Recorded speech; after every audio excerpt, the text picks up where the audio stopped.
Alright, you already know who it is, King Fortune. Now I wanted to make this video a little bit later. I guess it's the morning time now.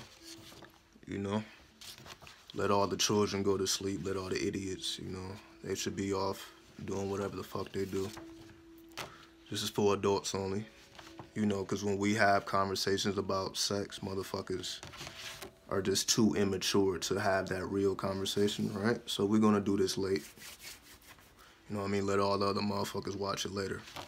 But let's get into it. The video is called The Technology of Sex. Now, what is the basis of this video? What is the purpose of making the video? What are we trying to accomplish here? Absolutely nothing. We're not trying to accomplish anything. This is just to speak. Now, whatever, it's just not going to be politically correct. We're just going to speak facts. Now, a card that I would like to use from the Tarot's deck, it's the Six of Cups. I want to use this to symbolize the lesson here. So let me give you a up-close view of this. All right. So here we see the Six of Cups represents the idea of pleasure, right? And we also see it's the sun in a degree of Scorpio. You see the Scorpio symbol right at the bottom. And, the sixth Sephra in the Tree of Life is Tabarif, or the sun, which symbolizes beauty. So you got the sun in Scorpio, just to simplify it. So the sun in Scorpio will be used as an analogy to bring this point, to make it, again, I'm trying to be correct, but then it's like I don't care either. So let's just start with shenanigans, right? It's like 1 in the morning, maybe 4 in the morning, right? So let's get to it. So first and foremost,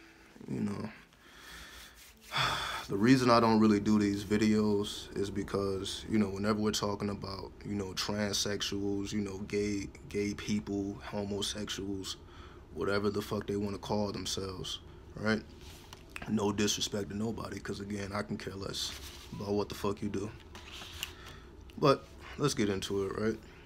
Now, why is the Suit of Cups used to explain the idea of sex? So let's conquer that first. Why is it the Suit of Cups and not, the Suit of Fire or the Suit of Wands? Because most people associate sex with passion, fire, the wands. But why is it dealing with emotions? Because the Suit of Water or the Suit of Cups is dealing with the emotional realm.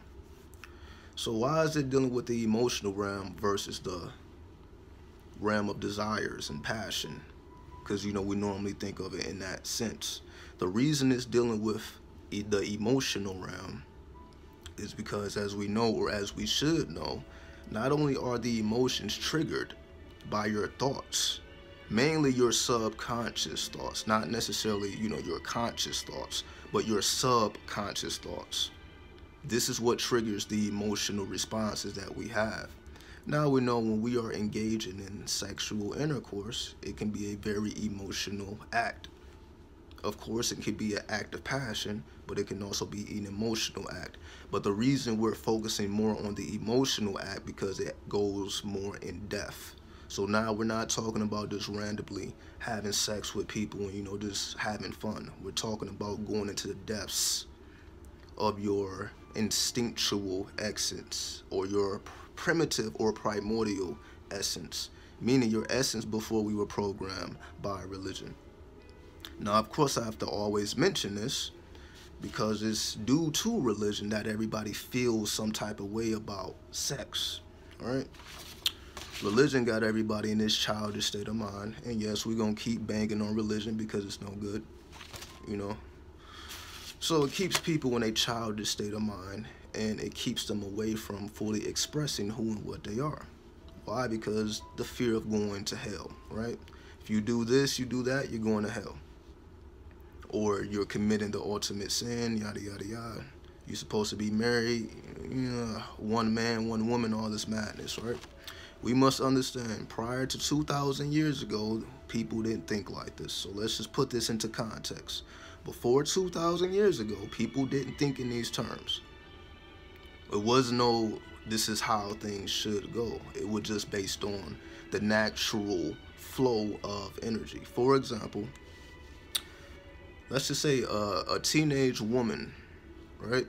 A teenage woman, most of the time, is looked down upon if she has children. Let's just say a 13-year-old or 14-year-old. If they have a child, most people will look down on them like, yo, you ain't supposed to be having kids this young. Not realizing that the body was programmed to have children at that age. But religion feels that they know better than the Creator, that, oh, you're not supposed to be having kids this young, but you're able to have kids at that age. Just like a man is able to ejaculate at that age. Once you pass puberty, you're able to ejaculate as a man, you're able to create a child, and you're able as a woman to bear a child, even though the societal norms say that you shouldn't be doing that, right? Or if you are engaging in those acts at that age, you at least should be married. But you know, most people are not marrying their 13 and 14-year-old daughters and sons off, right? So we see how this creates madness, because we know after puberty, you start getting sexual urges. You start becoming attracted to the opposite sex, right? There's no way to deny that. Or the fucking same sex if you are that way, whatever. But you know, like, there is no, you know, once you hit high school, shit changes. Right, you know, you're going to be seeking girlfriends, boyfriends, yada, yada, yada, having sexual experiences. Even though it's condemned in society, like, yo, you're not supposed to be doing that, but we know it happens. We know it happens, even though people say you shouldn't do it. But why does it happen? It happens because the body is programmed that way. The body is programmed to activate those sexual urges after puberty. We are just naturally built like that. There's nothing wrong with it. But again, religion comes trying to, you know, conquer and take your mind to places it should never go. So now we see the situation we're in. We're in a situation where most people are uncomfortable with their sexuality, and anybody who does something that is, let's just say, not accepted by societal's norms, then they're demonized. For example, if you are pro you know, free love, meaning, you know, sex with multiple partners, that's condemned, even though people do it all day, every day. But normally it's not, you know, it's not looked upon in a graceful light.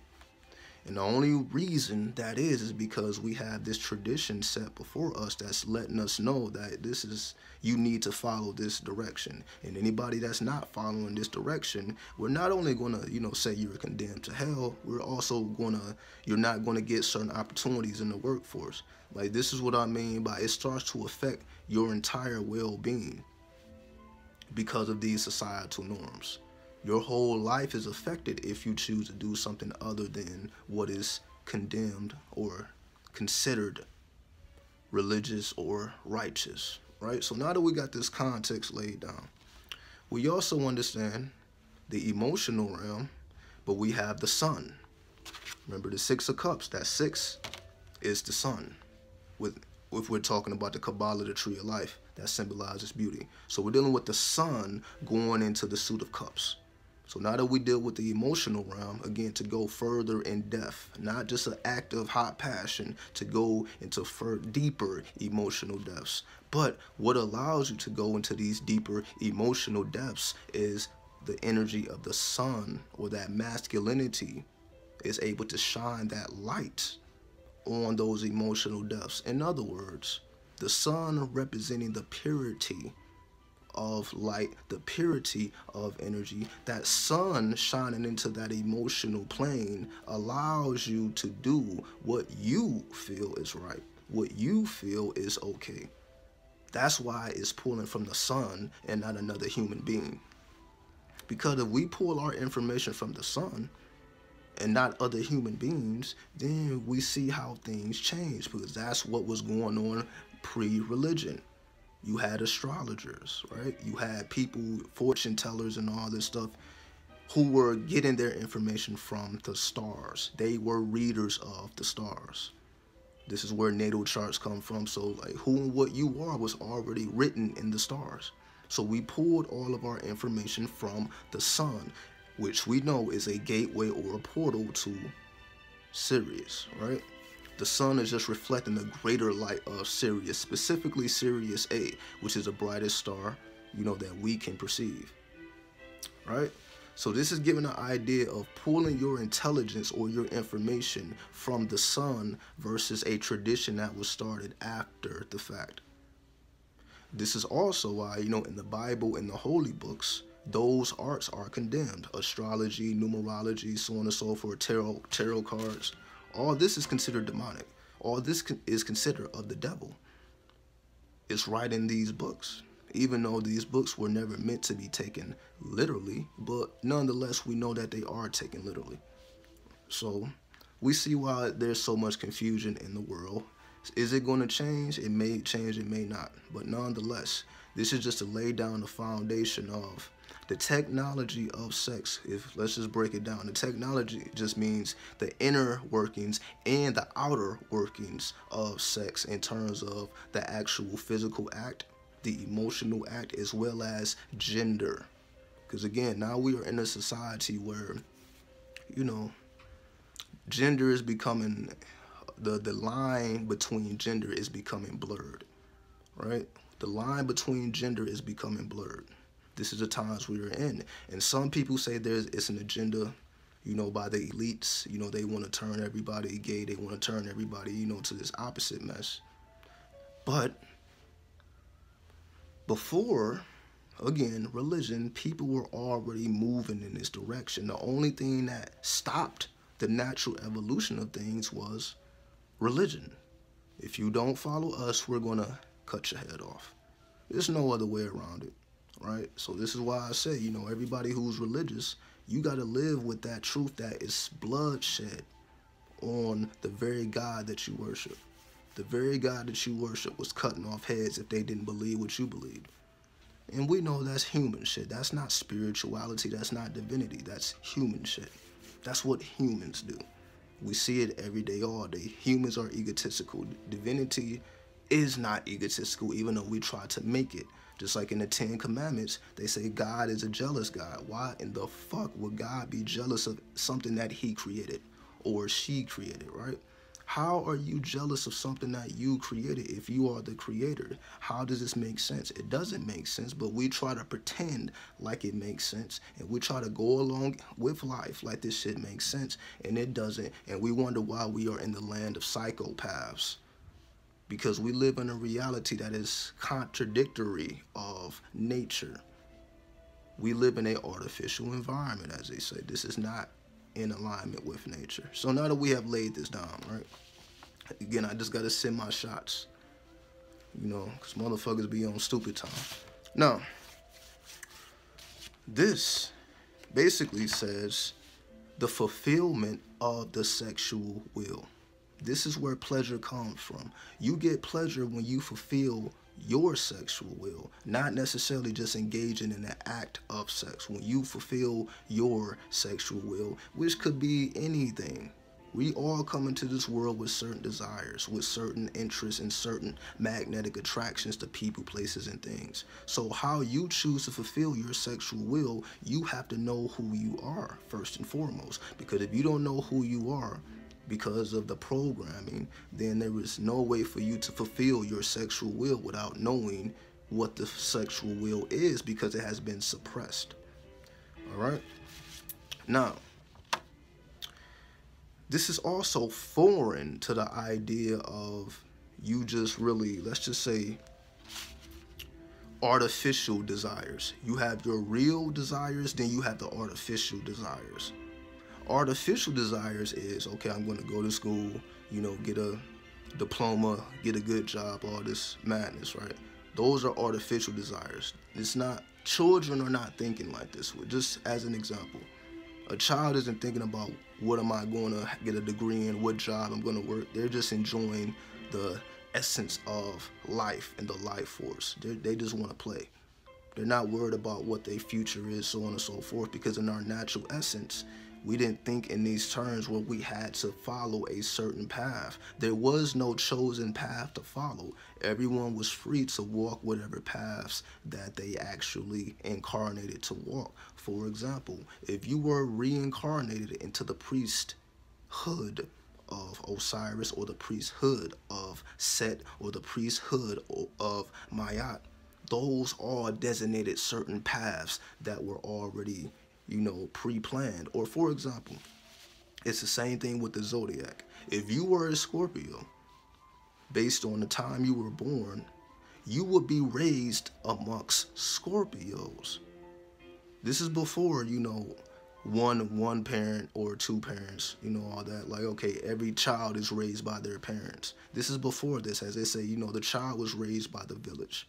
This is where this comes from. So if you was a Scorpio, you was a Sagittarius, you was a Pisces, you will be raised amongst those who are just like you, so that you can have a full vision or clarity in your vision about who and what you are, because you are amongst people who are just like you to a certain degree. Now, we all have our own unique individuality, but in terms of you understanding your reincarnation or your essence, then you had to be amongst people who were just like you, versus you just have this mother and this father who may not even understand none of this. So how are they supposed to cultivate your will? Right? So you see why society has placed us in these positions where this is why we have to seek outside of the household to find the true reality. Your parents didn't tell you the true reality unless they was in tune, but most parents are not, right? Let's take it a step further, right? We also see that these are symbolic of dancing or elaborate dancing movements, right? This is like a dancing movement, as we just spoke about. I believe my last video or my last video before that, whichever video it was, I specifically talked about dancing, as dancing cannot be measured. You cannot measure dancing. It is beyond measurement. It's like trying to measure a quantum particle. You need some super machine to do this, right? So dance, which is just like sex. Sex is a dance, right? Sex cannot be measured, just like dancing cannot be measured, because they are one and the same. The sexual act is like a dance. But a dance of what? A dance of self-initiation. The dance of self-initiation, which cannot be measured by a person, some type of technology, a machine. It can't be measured. But because we are in a society where everything has to be measured, everything has to follow the scientific method, or if it isn't following the scientific method, it is deemed pseudoscience. So the real reality is deemed pseudoscience. Type it in right now. Type in pseudoscience right now, and they have a whole list of things classified as pseudoscience. And included in that list is astrology, numerology, tarot reading, so on and so forth. Everything that we essentially discuss on this channel is deemed pseudoscience. Not because it is fake, but because it can't be measured by the scientific method, which was established in a modern society. Where was the scientific method before modern society, before, the Albert Einsteins and Isaac Newtons and so on and so forth? Where was the scientific method then? Because before, we had all these elaborate machines that they spend enormous amounts of money just to measure shit, but they're not really making any new discoveries.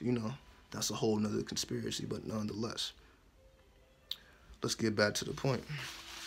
Now, the Scorpio sign, because again, this is the sun in Scorpio, right? So the Scorpio sign is the basis to all life, because we know Scorpio is associated with fertility, with sex, with death, with life, so on and so forth, right? So the Scorpio energy is the basis to all life, because we know that the sex force, or the vril energy, is the basis to all life. No vril, no life. No sex, no life. So sex is the basis of all life, which is why it's so condemned. If you are condemning the basis of all life, Meaning somebody's trying to regulate what you do in your own bedroom in your own time in the house you pay rent in. Somebody's trying to control. Somebody's trying to be in your mind while you're trying to make love to your partner. This is essentially what they're trying to do, right? Or you got to fucking, all right, you're thinking about another man. Why? Because before you engage in sexual intercourse, what you putting on the condom, which is putting money in another man's pocket or another corporation's pocket or another woman's pocket, whoever the fuck owns it, right? So it's like you gotta pay to have sex, or you have to have sex within a certain context. So we see what the issue is. You got motherfuckers in people's heads and in your sexual organs trying to regulate shit. Or if you don't use this condom, you're gonna catch a disease and die. If you don't, if you're not having sex with a partner that you married and so on and so forth, then you're committing a sin, as they call fornication. So we see where all this madness is coming from, right? None of these degrees or elements equate to a sane person. A sane person, how can you be sane when you don't even know what to do or what not to do? You know what you feel within, but then something outside of yourself is trying to tell you that that is not right. What you feel within your own heart and what you see with your own eyes and what you think with your own mind is incorrect. So we see where the problem lies. Let's go forward. The Scorpio is also one of the master keys or the gate to initiation.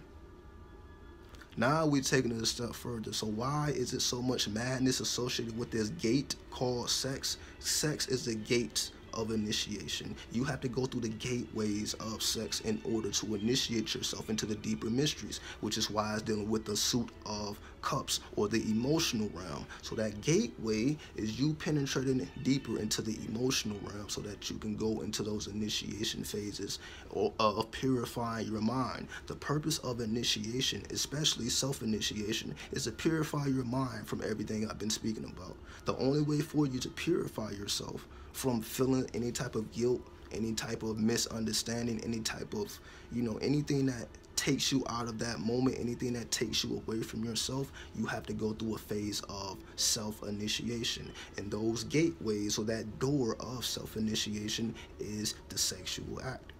Why? Because when you are in the midst of the sexual act, you're not really thinking about all these things. But how can you prolong that mindset of not thinking about all these things? You have to go beyond not thinking about them. You actually have to purify yourself from these ideologies completely. So the way to purify yourself from these ideologies is through those gateways of initiation. Let's take it a step further. So the idea of pleasure or purification is a sacrament or an anointment. What do I mean by that? So it's an act of you being able to pleasure yourself and your partner, or if it's just yourself, whatever context it may be in. The fact that pleasure can be linked with purification is something that they don't want you to associate together. In other words, pleasure should only be, to bring another child to existence and so on and so forth, enough of this madness, right? So essentially what they're saying is the only time that you should feel pleasure, the only time you should be feeling good about yourself is if you are bringing new life into the world. You're not allowed to just feel good because you want to feel good because it's your body and you can do as you please with it. That's not right. The only time that sex is permissible to be pleasurable is as if or when you are bringing new life into the world. So we see why this causes so much confusion, and again, why we are amongst a bunch of psychopaths who don't know who and what they are, not necessarily because they're ignorant, but because of the system that we are in. You know what I mean? They create psychopaths. Why? Because it fills up the jails. Right? You got psychopaths, that guarantees the jails are filled, that guarantees the courts are filled, that guarantees that, people get paid. Cops have people to arrest, the courts have people to process, and the jails have to house people. We see the system, right? Or, if anything, they put you in the mental asylum because you are deemed crazy, right? So even they getting paid. So the doctors, the lawyers, You know, this is how the system feeds itself, off of your ignorance and off of your inability to break beyond these veils of initiation, right? So just the last thing I want to speak about is I will make a part 2 to this video, but it will not be public because, you know, we started getting into like the blood, you know what I mean, blood magic, sex magic, you know what I mean, like I'm not even going to go there publicly. But just to lay down a foundation, the technology of sex, the inner and outer workings of sex is about self-initiation, going through those doors of self-initiation by utilizing pleasure to purify yourself. But because pleasure, or the basis of all life, that Scorpio energy, because we know the Scorpio is not just associated with sex and the sex organs, it's also associated with mysticism. Mysticism is what allows you to go deeper into self and to purify yourself from within. So you need to engage in a pleasurable act in order to purify yourself, right? So pleasure equals purification through going through those doors of initiation, right? So there you have it. You know, nothing else really needs to be said here, but I will say this, because we also have the clip off. And this will be the last point. You got the Kabbalah, or the tree of life, then you got the clip off. And we know that's the dark side to the tree of life. So when we look at the dark side of the tree of life and we look at the number 6, which we know is Teberif, or the sun, or the symbol of beauty, on the light side of the tree, what about the dark side of the tree? On the dark side of the tree, we have a demon named Baal Feger, or however the fuck you say it, but I'll spell it for you in case you want to look it up. Belphegor, right? Baal Feger, Baal Fucker, however you say it, you know? But this is a demon, right? This is a demon of not only gluttony, which is deemed as laziness, which is, you know, when you read about the Gnostics, for those who even know about the Gnostics, they were considered lazy because they didn't want to work, right? They're like, we're not about to work for this government or for this society. Fuck y'all, right? Gnostics. What else is he associated with? He is also, you know, he is petition. Like, if you wanted to work with this demon, he's the demon that people use to think about new inventions and new ideas and like breakthroughs in science and technology, so on and so forth. So he's the demon that people use to have breakthroughs when it comes to technology, information, so on and so forth, new states of consciousness, right? So again, he's like the gateway to break through into something new, right? But it doesn't stop there. He's also the lord of orgies and disregard to the sexual norms of society. So he's also petitioned, like, if a person is into free love or orgies and all this stuff, or disregard to the social norms that are held upon us, especially when it comes to sexual intercourse, he's also petitioned to help you to alleviate those barriers that have been buried deep within the subconscious mind, right? So if that interests you in any, you know, shape, form, or fashion, then now you have a deity or a demon to work with if you were truly with the dark arts. So that's just it's an extra little point, you know, for all the dark lords out there. But we'll end it there. All right? We're not going to go too deep. So unless anyone has any questions, we will check out. You know, now I'll move on to the next video. So let me give everybody a shout out. What's up, love? Well, light and love. What's up, Sansara? What's up, El Zorro? What's up, G-Star? What's up, Green Revolution? What's up, Lively Lit? What's up, Solomon? What's up, Brianna? You know what I mean? Yeah, Baal Feger, or Feger, however you say it, you know what I mean? I spelled it out for y'all, so we're not really concerned with if you saying it right or wrong. Just, you know, you got the spelling, look it up for yourself, and have fun, knock yourself out. So we'll check out. You know, again, check out, look out for the part 2.